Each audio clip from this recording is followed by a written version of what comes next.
আসসালামু আলাইকুম, welcome back to my channel. আশা করি সবাই ভালো আছেন। আজ আবারও একটি রেসিপি নিয়ে হাজির হয়ে গেছি। আজ তৈরি করে দেখাবো চিকেন মশলা।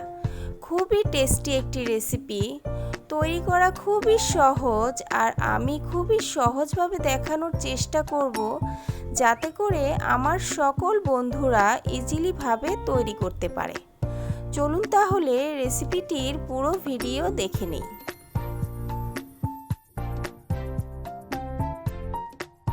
চিকেন মশলার জন্য প্রথমেই আমরা গ্রেভিটা তৈরি করে নিব। এর জন্য কড়াইয়ে 2 টেবিল চামচ তেল দিয়ে দিয়েছি। দিয়ে দেব 2টি পেঁয়াজ কুচি, 4-5টি কাঁচামরিচ।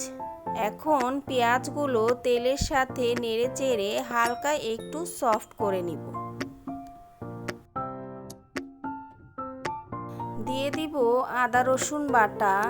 এখানে আমি 1 চা চামচ আদা রসুন বাটা দিয়ে দিয়েছি। এখন কাঁচা গন্ধটা চলে যাওয়া পর্যন্ত নাড়াচাড়া করে নিতে হবে। এরপর দিয়ে দিব গুঁড়া মশলা। দিয়ে দিচ্ছি 1/2 চামচ মরিচ গুঁড়া, স্বাদ মতো লবণ, 1/2 চামচ গরম মশলার গুঁড়া। গুঁড়া মশলাগুলো নেড়েচেড়ে 2 থেকে 3 মিনিটের মতো কষিয়ে নিতে হবে। কষানো হয়ে গেলে দিয়ে দিব টমেটো। এখানে আমি 4 থেকে 5টি টমেটো ছোট ছোট টুকরো করে কেটে নিয়েছি। এখন সামান্য একটু পানি দিয়ে, প্রায় 1/2 কাপের মতো পানি দিয়ে নাড়াচাড়া করে ঢাকনা দিয়ে ঢেকে দিব টমেটোগুলো সেদ্ধ হওয়া পর্যন্ত।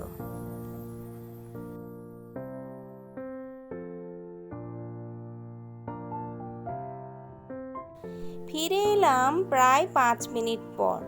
টমেটোগুলো খুব সুন্দরভাবে সেদ্ধ হয়ে গেছে। এখন দিয়ে দিব 10-12টার মতো কাজু বাদাম। বাদামগুলো দিয়ে প্রায় 2 থেকে 3 মিনিটের মতো নাড়াচাড়া করে কড়াইটি চুলা থেকে নামিয়ে নিতে হবে এবং ঠান্ডা হওয়া পর্যন্ত অপেক্ষা করতে হবে। ঠান্ডা হয়ে যাওয়ার পর একটি ব্লেন্ডার জগের মধ্যে নিয়ে ভালোভাবে ব্লেন্ড করে ছাঁকনা দিয়ে ছেঁকে নিতে হবে।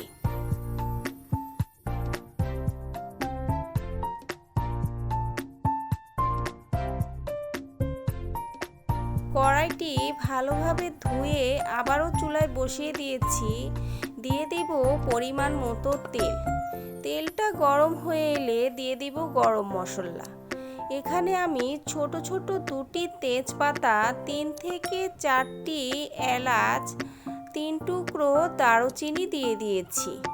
এখন তেলের সাথে নেড়েচেড়ে হালকা একটু ভেজে নিব, সুন্দর একটি স্মেল বেরিয়ে আসা পর্যন্ত। এরপর দিয়ে দিব সামান্য কিছু পেঁয়াজ কুচি। পেঁয়াজটাও তেলের সাথে প্রায় 2-3 মিনিটের মতো ভেজে নিতে হবে। ভাজা হয়ে গেলে দিয়ে দিব আদা রসুন বাটা। এখানে আমি 1 টেবিল চামচ আদা রসুন বাটা দিয়ে দিয়েছি। আদা রসুনের কাঁচা গন্ধটা চলে যাওয়া পর্যন্ত নাড়াচাড়া করে নিতে হবে।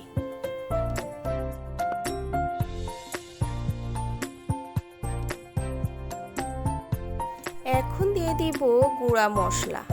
দিয়ে দিচ্ছি 1 চামচ হলুদ গুঁড়া, 1 চামচ মরিচ গুঁড়া, 1/2 চামচ ধনিয়ার গুঁড়া, 1/2 চামচ জিরার গুঁড়া, স্বাদ মতো লবণ। এখন গুঁড়া মশলাগুলো অল্প অল্প পানি দিয়ে একটু সময় ধরে কষিয়ে নিতে হবে। মশলাটা একটু সময় ধরে কষিয়ে নেওয়ার ফলে তরকারির স্বাদটা বহু গুণে বেড়ে যাবে। মশলাটা আমি অনেক সময় ধরে কষিয়ে নিয়েছি। দেখুন কি সুন্দর তেল ভেসে উঠেছে। এখন এর মধ্যে দিয়ে দিব ধুয়ে কেটে বেছে রাখা চিকেনটা দিয়ে মশলার সাথে ভালোভাবে নেড়েচেড়ে মিশিয়ে নিতে হবে। মেশানো হয়ে গেলে একটি ঢাকনা দিয়ে ঢেকে দিব প্রায় 2 মিনিটের জন্য। ফিরে এলাম 2 মিনিট পর। এখন আবারও একটু উপর নিচ করে নাড়াচাড়া করে নিতে হবে। এখন দিয়ে দিব তৈরি করে রাখা সেই গ্রেভিটি। বাটিটা ধুয়ে সামান্য একটু পানি দিয়ে দিব। এখন ভালোভাবে নাড়াচাড়া করে মিশিয়ে নিতে হবে। এরপর একটি ঢাকনা দিয়ে ঢেকে দিব প্রায় 5 মিনিটের জন্য। এই পর্যায়ে চুলার ফ্লেমটা মিডিয়ামে রাখতে হবে। ফিরে এলাম 5 মিনিট পর। পানিটা শুকিয়ে ঝোলটা গাঢ় হয়ে গেছে। দেখুন কি সুন্দর কালার হয়েছে।